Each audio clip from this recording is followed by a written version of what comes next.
کہ کیا آپ واحد ہیں جو اپنے والدین کے اکیلے سپوت ہیں؟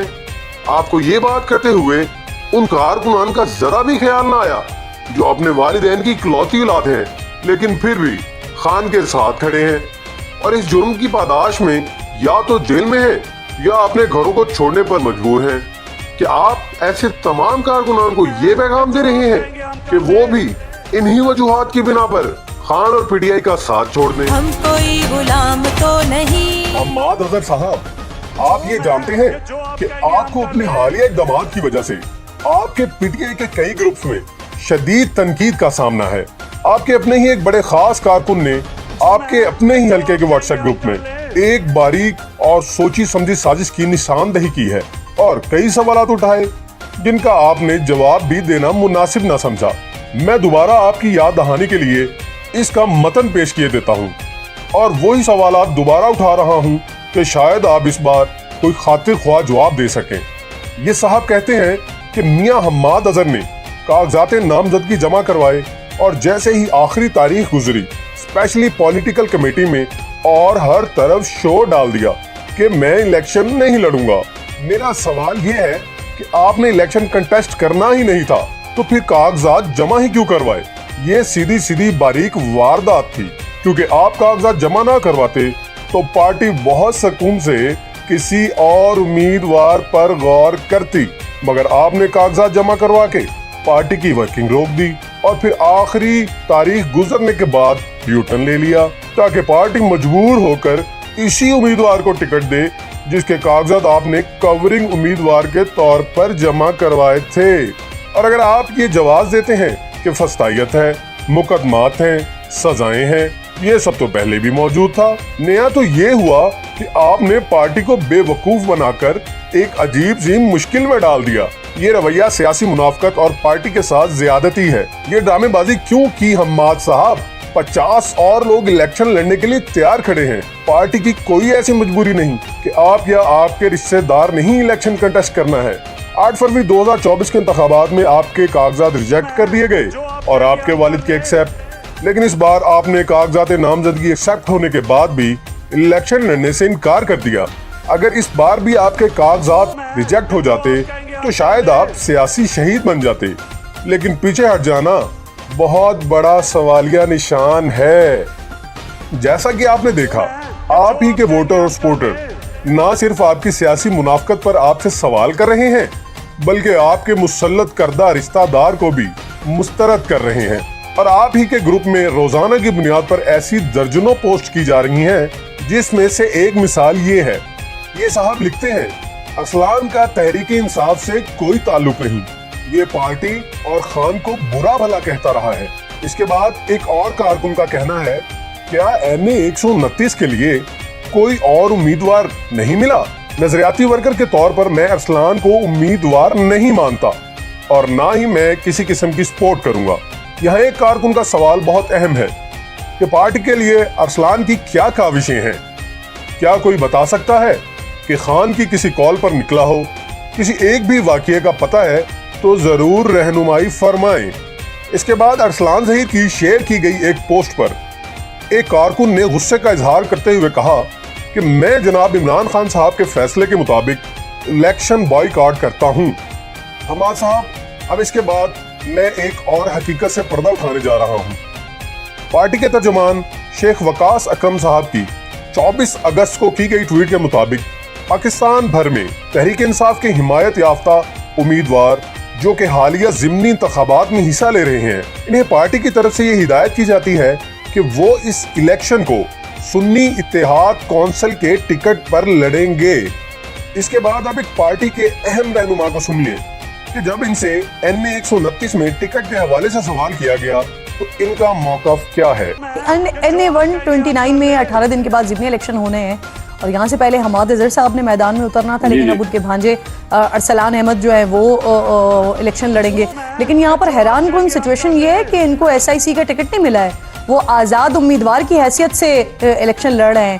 تو کیا پارٹی نے فائنل نہیں کیا، ان کو ٹکٹ نہیں دیا؟ اور اگر پارٹی دینا چاہ رہی تھی تو وہ پھر آزاد حیثیت میں کیوں الیکشن لڑ رہے ہیں؟ کیا وجہ ہے اس کی؟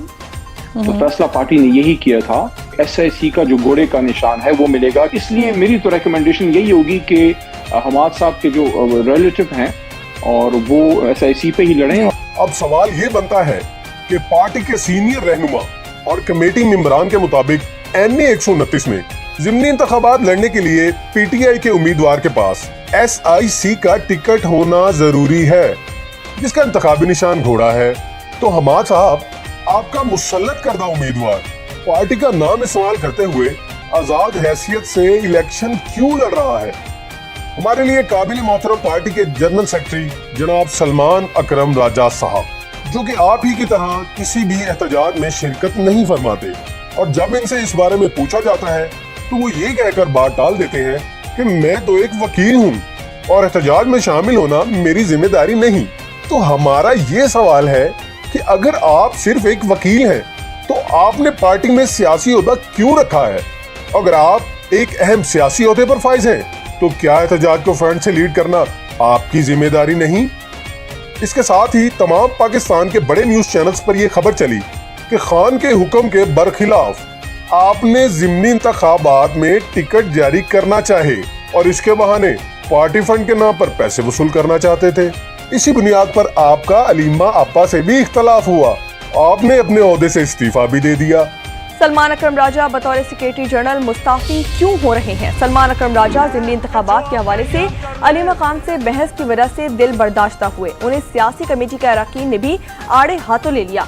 آپ کا خیال ہے کہ آپ اور حماد اظہر جیسے لوگ مل کر خان اور عوام کو بے وقوف بنا لیں گے؟ نہیں جناب، اب سوال بھی ہوگا اور احتساب بھی. ہم کارکنان آپ کے NA 129 کے ضمنی انتخابات کے حوالے سے جاری کردہ تمام اقدامات اور تمام ہدایات کو مسترد کرتے ہیں، جس میں آپ کی یہ ہدایت بھی شامل ہے. NA 129 کے عوام کو اس حلقے سے پاکستان تحریک انصاف کے امیدوار صرف اور صرف چودھری ارسلان احمد ہیں.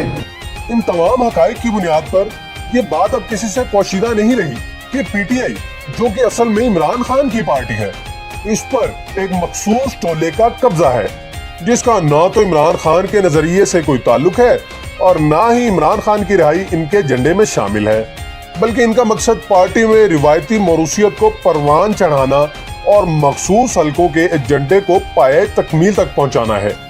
عوام یہ بات بہت اچھے طریقے سے سمجھ چکے ہیں، اور جس طرح پہلے الیکشن میں عوام نے PTI کے امیدوار کا انتخابی نشان ڈھونڈ ڈھونڈ کر ووٹ ڈالا تھا، اسی طرح اس دفعہ ہم نے یہ تہیہ کر لیا ہے کہ ہم پارٹی میں موجود غداروں کی ڈھونڈ ڈھونڈ کر نشاندہی کریں گے. ہم کوئی غلام ہیں یا آپ یہ سمجھ بیٹھے ہیں کہ آپ بادشاہ سلامت ہیں اور ہم آپ کی رعایا ہیں؟ یا آپ اپنے آپ کو خان سے بھی بڑا سمجھ رہے ہیں کہ اس کے احکامات کو اپنے پاؤں تلے رونتے ہوئے اپنے من پسند فیصلوں اور لوگوں کو ہم پہ مسلط کر دیں گے؟ تبدیلی آ نہیں رہی، تبدیلی آ گئی ہے حماد اظہر صاحب.